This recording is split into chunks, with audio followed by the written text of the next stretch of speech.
இன்னைக்கு வீடியோவில் ஒரு முக்கியமான டாபிக் பற்றி தான் டிஸ்கஸ் பண்ண போகிறோம்.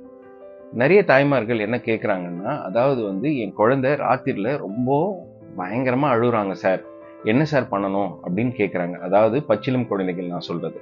ஸோ இந்த குழந்தைகள் ராத்திரியில் அழும்போது பேரண்ட்ஸுக்கு என்ன பண்ணுறதுனே தெரியல. ஸோ இதை பற்றி தான் இந்த வீடியோவில் நம்ம பார்க்க போகிறோம்.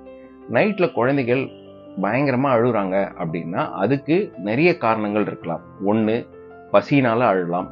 ஸோ அப்போ நீங்கள் உங்கள் குழந்தைகளுக்கு ஃபீட் பண்ணி பாருங்கள், குழந்தை அழுகிய நிப்பாட்டுதான்னு பாருங்கள். ரெண்டாவது, டயப்பர் ஏதாவது சேஞ்ச் பண்ணுமான்னு பாருங்கள். ஏன்னா ரொம்ப டயப்பர் ரொம்ப டைட்டாக இருந்தாலோ அந்த மாதிரி இருந்தாலோ குழந்தைகளுக்கு ஒரு அன்கம்ஃபர்டபுள் டயப்பர் வேர் இருந்தால் கண்டிப்பாக குழந்தைகள் அழறதுக்கு வாய்ப்பு இருக்குது. ஸோ அதை பாருங்கள். இல்லை டெம்பரேச்சர், அதாவது ரொம்ப கூல்டாக இருந்தாலோ ரொம்ப ஹாட்டாக இருந்தாலோ குழந்தைகள் அழறதுக்கு வாய்ப்புகள் இருக்கு.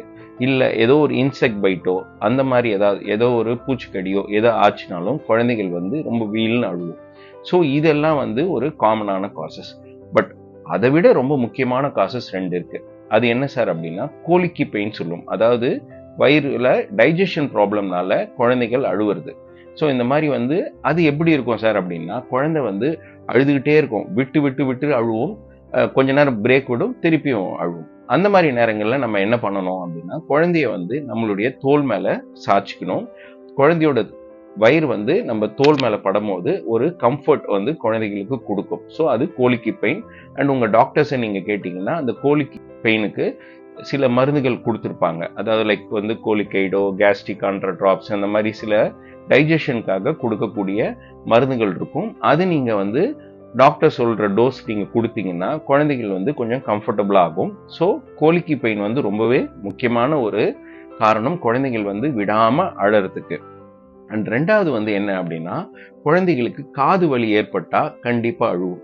இந்த காது வலிக்கு என்ன சார் காரணமாக இருக்க முடியும் அப்படின்னா, குழந்தைங்களுக்கு கோல்டு இருக்குன்னு வச்சுக்கிங்களேன். அதாவது இந்த கோல்டு இருக்கிறதுனால என்ன பிரச்சனை வரும்னா, நம்ம மூக்குக்கும் காதுக்கும் ஒரு கனெக்ஷன் இருக்குங்க. அது பேர் ஈஸ்டேஷியன் டியூப்னு சொல்லுவோம். இது இப்போ இந்த மூக்கில் கோல்ட் ஆகும்போது என்ன ஆகும்னா, இந்த காதுடைய ஜவ்வு பகுதியை இழுக்கும். ஸோ அப்போ என்ன ஆகும்னா குழந்தைக்கு காது வலி ஏற்படும்.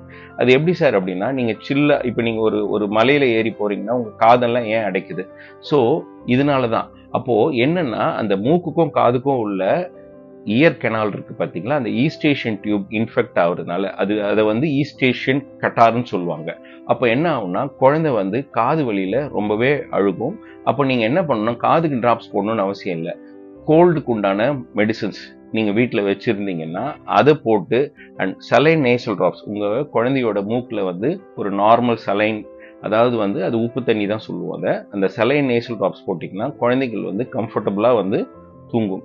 ஏன்னா நிறைய பேர் என்ன நினச்சிக்கிறாங்கன்னா, இந்த குழந்தைக்கு உரம் விழுந்துச்சு, அதனால என்ன பண்ணுவாங்கன்னா காதை பிடிச்சி நீவி விடுவாங்க, அண்டு தலைகீழாக தொங்க விடுவாங்க, இந்த மாதிரி விஷயங்கள்லாம் பண்ணுவாங்க. ஸோ குழந்தைகள் அழுறாங்க அப்படின்னா நிறைய காரணங்கள் இருக்கு. அதில் ரொம்ப பிரதானம் இந்த கோலிக்கி பெயினும் அண்ட் இயர் பெயின். இந்த இயர் பெயின் எதனால வருதுன்னா கோல்டுனால வருது.